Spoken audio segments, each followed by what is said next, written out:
Australian ওপেনের পুরুষ এককের কোয়ার্টার ফাইনালে উঠেছেন নাম্বার 1 টেনিস তারকা ইয়ানিক সিনার ও অস্ট্রেলিয়ার অ্যালেক্স ডি মিনুর। বাদ পড়েছেন ড্যানিশ তারকা হোলগার রুনে। মেয়েদের এককে শেষ 8-এ উঠেছেন ইগা সিয়ান্টেক ও এলিনা স্ভিতোলিনা। বিদায় নিয়েছেন এলিনা রিবাকিনা।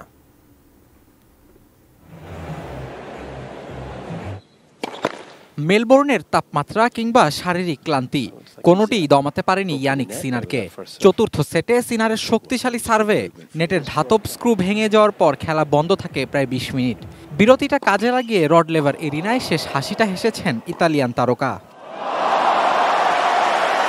প্রথম সেটে সিনারকে তেমন চ্যালেঞ্জ জানাতে পারেননি রুনে। সিনার প্রথম সেট জিতে নেন 6-3 গেমে। এরপরই নড়ে চড়ে বসেন ডেনিশ তারকা। দ্বিতীয় সেটে সিনারকে একই ব্যবধানে হারিয়ে ম্যাচে সমতা ফেরান। ক্লান্তি নিয়েই তৃতীয় সেট শুরু করেন সিনার, তবে এগোতে পারেননি বেশি দূর। 10 মিনিটের মেডিকেল বিরতি নেন, এরপরই ফেরেন স্বরূপে। তৃতীয় সেট আবারও জিতে এগিয়ে যান ম্যাচে। চতুর্থ সেটের 20 মিনিটের বিরতি আরও চাঙ্গা করে সিনারকে। অস্ট্রেলিয়ান ওপেনের এবারের আসরের সবচেয়ে নাটকীয় ম্যাচে সিনার নিজের জাত চিনিয়েছেন বেশ ভালোই। 6-2 গেমে সেট জিতে কোয়ার্টার ফাইনাল নিশ্চিত করেন ইতালিয়ান নাম্বার 1। এদিকে মেয়েদের এককে চতুর্থ রাউন্ডে হেসে খেলে জিতেছেন ইগা সিয়ান্টেক। জার্মানির ইভালিসকে প্রথম সেটে জিততে দেননি একটি গেমও।